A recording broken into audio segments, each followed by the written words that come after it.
신앙은 관계입니다. 신앙은 관계입니다라는 제목으로 함께 하나님 말씀을 나누도록 하겠습니다. 오늘 말씀이 진행되고 있는 곳, 이곳은 에베소라는 지역입니다. 저 빨간 박스 안에 있는 에베소라는 지역인데요. 자, 우리가 이제 사도행전 말씀을 통해서 초기 교회들이 어떻게 세워지고 복음이 어떤 방법으로 전파되었는지를 계속 우리가 나누고 있어요. 이제 지금 바울은 세 번째 3차 전도 여행을 떠나서 에베소라는 지역에 도착했거든요. 이 에베소는 우리 지난주 말씀에서도 잠깐 나누었던 것처럼 굉장히 잘 나가는 도시였죠. 그래서 아뎀이라고 하는 저 여신을 숭배하는 곳이었고 세계 7대 불가사의, 그렇죠? 세계 7대 불가사의 중 하나였던 이 아데미 여신이 있었던 곳이 바로 에베소입니다. 이 아데미 여신은 그때 당시에 건축 기술로도 엄청난 축구장 크기만 해요. 축구장 크기. 여러분 건물이 축구장 크기만 하다고 생각해 보세요. 엄청 큰 거잖아요. 그 엄청난 크기를 한 250년 정도에 걸쳐서 건물을 지었다고 해요. 그렇게 대단한 이렇게 신전이 있는 곳, 그곳이 바로 에베소였다라는 거예요. 자, 바울은 이곳에서 자기가 이제 개척한 에베소 교회 성도들에게 복음을 전하는 상황들이 있었습니다. 8절 말씀해 보니까 회당에 들어가서 석 달 동안 하나님 나라의 복음을 전했다라고 기록돼 있어요. 그러니까 바울은 어디를 가든지 먼저 회당에 찾아가서 복음을 전하는 일을 계속했습니다. 왜냐하면 자기 동족이었던 바울 유대인이잖아요. 바울은 법적으로는 로마인이지만 그 출생은 유대인이기 때문에 바울은 유대인들을 향한 애타는 마음이 계속 있었다라는 거예요. 그래서 유대인들을 찾아가서 하나님께 돌아오세요라는 말씀을 계속 전했어요. 자, 9절 말씀 보니까 바울이 복음을 전하고 석 달간 집중해서 이제 복음을 전하기 시작했는데 유대교회 회당에서 어떤 사람들은 복음을 받아들인 사람도 있었지만 어떤 사람들, 많은 유대인들은 복음을 거절하는 사람들이 등장했어요. 우리 9절 말씀인데요. 앞을 보고 한번 읽어볼까요? 시작. 그러나 몇몇 사람은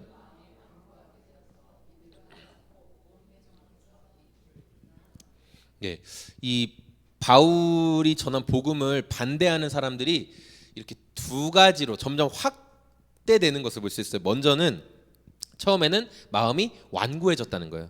마음이 완고해졌다. 이 완고해졌다는 뜻은 뭐냐면은 뼈처럼 딱딱하게 굳었다라는 원어적인 의미가 담겨 있거든요. 그러니까 우리가 무엇을 받아들일 때 딱딱하면 어떻게 되죠? 설명하기 어렵네. 딱딱한 건 튕겨 나가죠. 그래서 요새 야구가 인기인데 글러브도 말랑말랑 하거든요. 그래서 공을 딱 받아들일 수 있는 거예요. 완전 돌덩이 같이 딱딱한 거 공을 팍 뱉어내거든요. 선수들이 오래 써서 길이 든 글러브는 공을 흔히 빨아들인다고 할 정도로 공이 쏙쏙 들어옵니다. 말랑말랑한 마음이 말씀을 받아들일 수 있는 것이지 뼈처럼 딱딱하게 굳어지면 팅팅하고 튕겨져 나가겠죠. 맞아요. 튕겨져 나가는 거예요.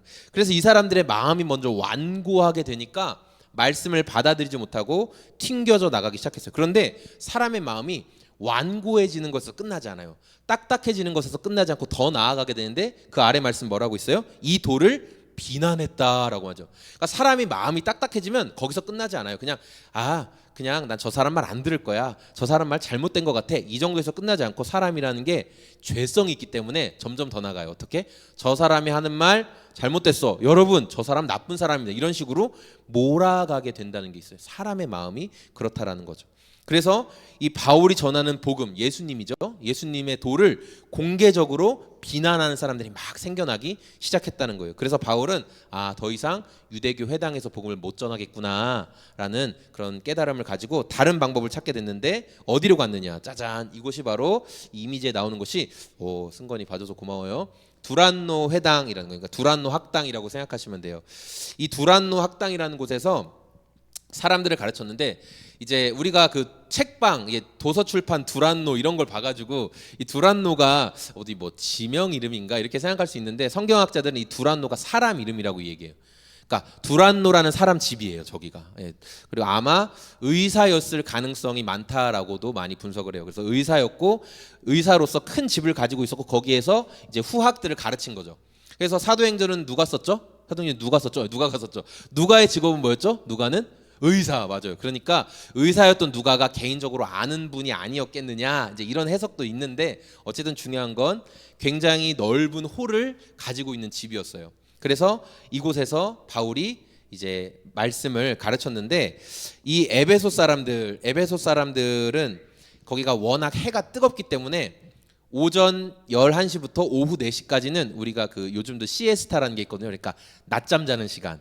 그런 시간이에요. 너무 뜨거운 해를 피해서 그 오후 저녁까지 일하고 아침 일찍 일하고 그 시간엔 잠깐 쉬는 거예요. 상점들도 다 문을 닫고.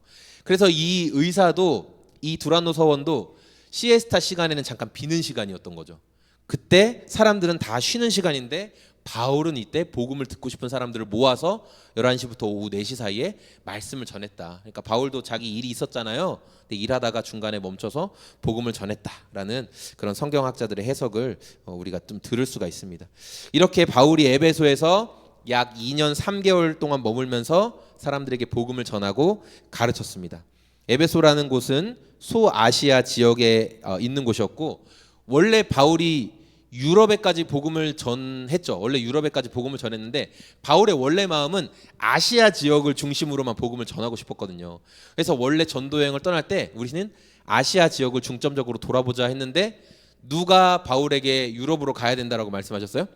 예, 하나님께서 계속 꿈에도 나타나시고 그러면서 유럽으로 가야 된다 말씀하셨잖아요. 그래서 유럽이 세 번째 전도, 이제 바울이 세 번째 전도 여행 때 드디어 다시 에베소에 갈 수가 있었어요. 소아시아 지역에. 그래서 여기에서 복음을 전하는데, 바울이 세 번째 전도 여행을 하는 동안 얼마나 많은 경험을 했겠어요, 그렇죠? 하나님에 대해서 많은 경험을 하고, 그렇게 풍부한 예수님과의 깊은 관계성 속에서 이제 와서 말씀을 전하니까 더 탁월함이 있었다라는 거죠. 자, 2년 넘는 에베소 사역의 결과를 우리 10절에서 말씀하고 있는데, 10절 읽어볼까요? 시작. 이런 일을 이태 동안 하였다. 에베소에.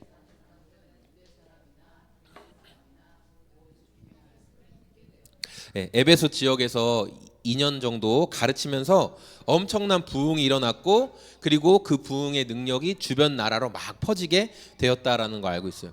그래서 우리가 요한계시록에 보면은 막 7교회들이 나오죠. 칭찬받기도 하고 예수님께 혼나기도 하는 그 교회들도 다 이 소아시아 에베소 교회를 중심으로 다 뻗어 나가게 된 거예요. 그러니까 굉장히 중요한 교회가 바로 에베소 지역이었다라는 거죠. 자, 믿음에 있어서 중요한 게 뭐냐? 그게 관계성이라고 했어요. 믿음에서 가장 중요한 건 관계성이다. 우리가 첫 번째 생명의 삶의 핵심 구절, 예, 믿음은 관계성이다. 이거 들으신 분들은 첫 번째 강의 다 들으신 거예요. 네, 신앙생활에서 관계성이 너무나 중요하다라는 거예요. 11절 말씀에 11절과 12절 말씀 보니까 왜 그 관계성이 중요한가를 보여주는 어떤 특별한 사건이 등장하고 있어요. 네, 우리 11절과 12절 같이 모니터 보면서 한번 눈으로 보세요. 제가 읽을게요. 하나님께서 바울의 손을 빌어서 비상한 기적을 행하셨다. 심지어 사람들이 바울의 몸에 지니고 있는 손수건이나 두르고 있는 앞치마를 그에게 가져다가 앓는 사람 위에 얹기만 해도 병이 물러가고 악한 귀신이 쫓겨나갔다. 예, 여러분 지난번에도 말했죠. 이거는 그냥 제 수건이에요. 아무 능력이 없습니다. 저한테만 능력이 있어요. 제 땀을 닦아주는 그런 능력이 있지만, 바울의 손수건은, 그리고 바울이 메고 있던 앞치마는 하나님의 능력이 나타나는 도구로 사용되었었다라는 거예요. 그러니까 바울이 가지고 있던 그 손수건이나 앞치마를 아픈 사람, 귀신에 눌려 있는 사람에게 갖다 대기만 해도 병이 낫고 귀신이 떠나가는 일이 벌어졌어요. 근데 이거를 바울이 한 건 아니에요. 바울이 자 봐라, 나 손수건으로 너 이렇게 치료한다. 야, 여러분 잘 보세요. 자, 승건아 봐라, 너 어디 아픈데 있냐. 짜, 이런 게 아니라 바울의 제자들, 그리고 에베소 교회 성도들이 너무 간절하고 아픈 사람은 많이 있는데 바울 사도가 다 갈 수 없잖아요. 그러니까 우리 선생님이 쓰시던 앞치마나 이 손수건만으로도 정말 너 이거 가지고 소망을 가져라. 선생님이 너 생각하신다. 널 위해 기도하고 계신다. 이런 마음으로 그들이 가지고 갔는데 그런 능력이 나타났다는 거예요. 바울이 막 찾아가서 내 손수건으로 능력을 보여주마 이렇게 한 건 아니에요. 그러나 그의 제자들이, 그의 사람들이 막 간절하게 요구해요. 제발 선생님 뭐 옷자락이라도 좀 어떻게 좀 우리에게 좀 보여주세요. 막 이렇게 했기 때문에. 근데 이 일은 어떤 것과 연결이 되냐면 12해 동안 그 피가 계속 흘러나오는 병에 걸렸던 여인이 있어요. 혈루병이라는 병에 걸린 여인이 있었는데, 이 여인의 불치병이 군중들 사이에서 예수님이 군중들에게 막 휩쓸려서 가고 있는데 그 여인이 가만히 예수님의 옷자락에 손을 댔죠. 내가 손만 대도 나는 병이 나을 거야. 예수님께 손만 대도. 그렇게 손을 댔는데 진짜 그 피가 나던 게 딱 멈춘 걸 자기가 알았어요. 나 나았네. 예, 그런 일이 벌어졌죠.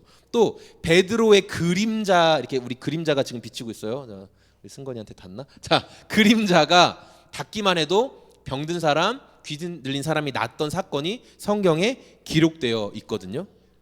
졸려요? 예. 하나님께서는 이렇게 이 사건이 왜, 그러니까 바울 사도의 앞치마나 손수건을 왜 성경이 기록했냐면, 바울이 이와 같이 예수님께서 한 것처럼 사도의 직분을 바울이 감당하고 있다, 바울의 권위를 세워주시기 위해서 이 사건을 성경에 기록하신 거예요.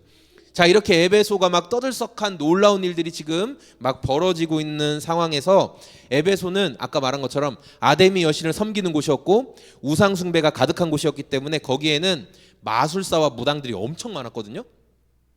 우리도 이렇게 뭐 논산 이런 데, 계룡산 이런 근처에 가면 무당들 많잖아요. 그런 것처럼 거기도 무당들이 엄청 많았어요. 자, 그런데 그들이 바울이 전하는 예수님으로 인한 능력이 막 나타나니까 관심을 굉장히 많이 갖게 됐어요. 엄청 큰 신이 나타났나 보네, 이렇게 생각한 거죠. 그래서 13절 말씀해 보니까 예수님의 이름을 빌어 귀신을 쫓는 행위가 에베소에서 막 성행하고 있었다는 게 드러나요.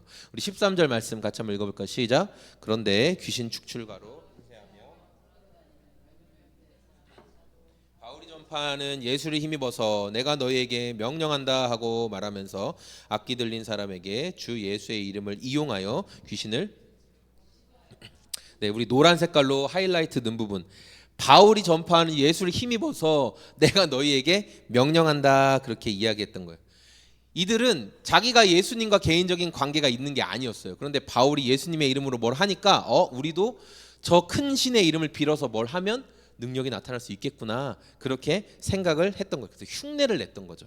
그런데 이 흉내를 냈던 사람들 중에 스게와라는 사람의 7명의 아들이 있었다라는 거예요. 우리 14절 말씀인데요, 한번 읽어볼까요? 시작. 스게와라는 유대인 제사장의 7 아들도 이런 일을 하였는데, 네, 성경에서 이 자칭, 이 사람 사실 진짜 유대인의 제사장이라고 할 수는 없고 아마 그의 가문 중에 제사장이 있었을 수는 있어요. 그런데 많은 성경학자들은 이 사람이 자칭 나 유대인 제사장이야 이렇게 하고 다녔을 거라고 하는 거예요.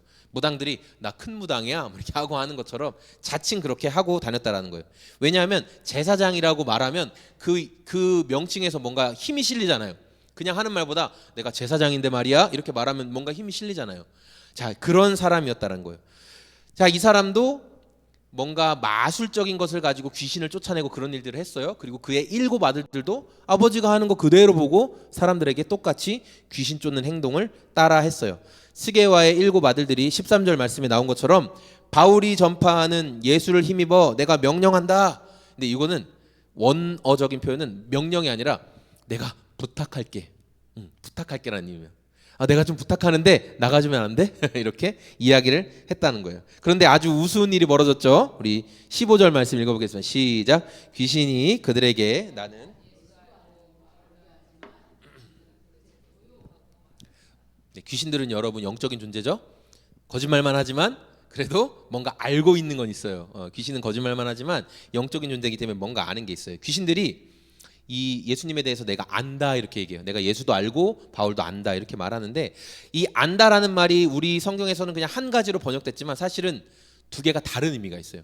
귀신이 예수님을 안다라고 표현한 그 안다라는 말은 예수님을 인정한다, 예수님의 본성을 내가 속속들이 안다라는 의미를 가지고 있고요. 바울에 대해서 안다라는 말은 내가 바울을 봤다, 내가 바울이 하는 것을 봤다, 그런 의미예요. 내가 그 사람 얼굴 알아 이렇게 얘기하는 것과 내가 그 사람이 어떤 존재인지 내가 속속들이 알아, 이런 게 다르잖아요. 네. 그래서 귀신들이 예수님에 대해서 아는 건 그분이 하나님의 아들이시라는 걸 안다는 거고, 바울에 대해서 안다는 건 바울이 예수님의 이름으로 사람들을 치료하고 회복시키는 그걸 내가 봤다, 귀신들이 봤다, 그런 것을 의미하는 거예요. 그래서 내가 예수님도 알고 바울도 아는데 중요한 건 뭐냐? 스게와의 7 아들들에 대해서는 니들은 대체 누구냐 이렇게 말해요. 당신들은 도대체 누구요? 개역개정에는 안 나오는데 세번역에는 이렇게 나와요. 도대체 니네 누구야? 도무지 모른다는 거예요. 전혀 알 수 없다는 거예요. 니들이 대체 누군데 나한테 뭐 나가달라고 부탁을 하냐? 지금 이렇게 이야기를 하는 거예요. 귀신이 예수님의 이름을 빌어서 행동하는 자를 지금 조롱하는 거죠. 나도 몰라, 조롱하고 있는 거예요.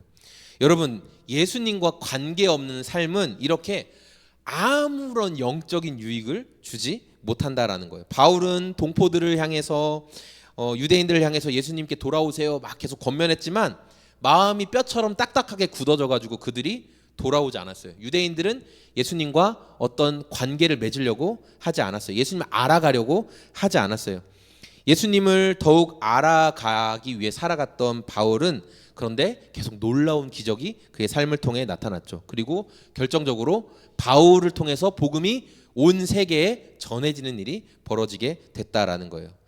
자, 예수님과 관계없이 그저 예수님의 이름을 빌어서 말했던 스게와의 일곱 아들들은 어떻게 됐을까요? 자, 앞에 그림을 보세요. 왜 어떤 사람은 옷이 벗겨져 가지고 으악 하면서 막 도망가고 귀신 들린 자가 이 사람들을 조롱하고 올라탔어요.